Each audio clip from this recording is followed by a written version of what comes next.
Welcome to week 5. We are a third of the way through the course. Before we move on to selecting an instrument, I wanted to review some of the questions that we had about validity.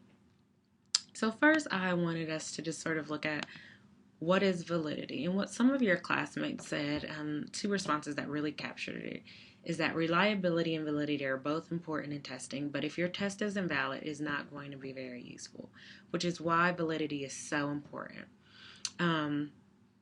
Someone else talked about validity being the key to when choosing when to use tests with clients and students, and that if a test isn't valid, then there is no purpose in testing, which is absolutely correct.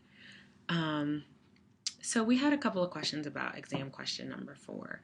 Considering the following data without calculations, an educated evaluation of the item would be.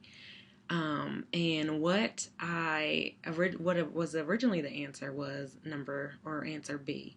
But after seeing everyone's questions, I went through the problem again, and the actual answer is D.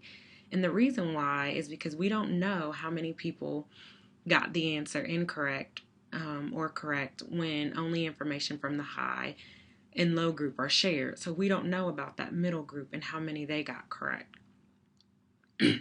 So P equals the number who answered correctly divided by total number.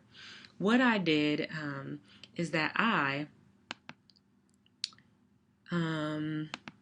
used these two numbers. I used 37 and I used 35 and said, okay, this is how many we have correct. And then I knew by adding all of these up that we had a total of 80 scores. So I used 0.925 as what was the answer, which is why it was originally B. But what I should have did was said 37 plus 35 plus whatever this number is for this middle group over here. We don't have any of this information about this middle group. And so the answer was that it's too ambiguous. Now, any questions that I say, were either written wrong or I didn't necessarily have the right answer, I will go back and give you credit for. Exam question 16, there were a few people who said, why is P the right answer? And it's because you need to know what the incorrect responses were to determine the correct responses. And with D, you just need a percentage. However, this is a confusing question. So if you answered A or B, I will go back and give you those points. Another question was about content, criteria, and concurrent. And it looks like there was a little bit of confusion about the two. These are not types of tests, so you can't really separate them out. We have different ways of measuring them, but there could be a test that is content valid, criterion validity, and has construct validity. What these are ways that we look at validity. So with content, we're looking at, do the items or questions represent the intended behavior domain? So for instance, if we're saying that a kid is behaving a certain way, do the questions or whatever we're using to make this assessment, do they actually represent that behavior?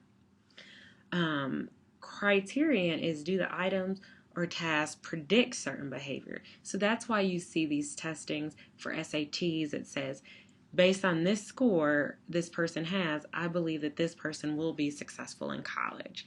And so that's sort of a predictive variable. And then construct is very similar to content. The difference is that we're measuring theoretical or hypothetical constructs. And in counseling and psychology, there are often things that we can't necessarily put our finger on, like anxiety or depression, self-esteem. And so we look at, are these items measuring that construct, or what we say is the construct of that? Please let me know if you have any more questions in validity. I want to make sure that we all really understand this. So send me an email or something like that if you have questions. For discussion boards, you guys are doing a good job. I really want to make sure that you all are answering the question and that your responses elaborate on topics being discussed in the chapter. And so just saying I agree and things like that aren't good enough for all of the points. And then see how others respond to your original post and respond to those. And I will tighten up the grading a little bit to make sure we're doing that. I also wanted to mention that I've posted information for the paper. I've also added a course calendar. And then if you email me and tell me that you listened to this video, you will get some bonus points. This just helps me to know who's actually watching the video. And then also, your reflection points, you should have a total of 75. You lose points when you don't do the reflection. Thanks.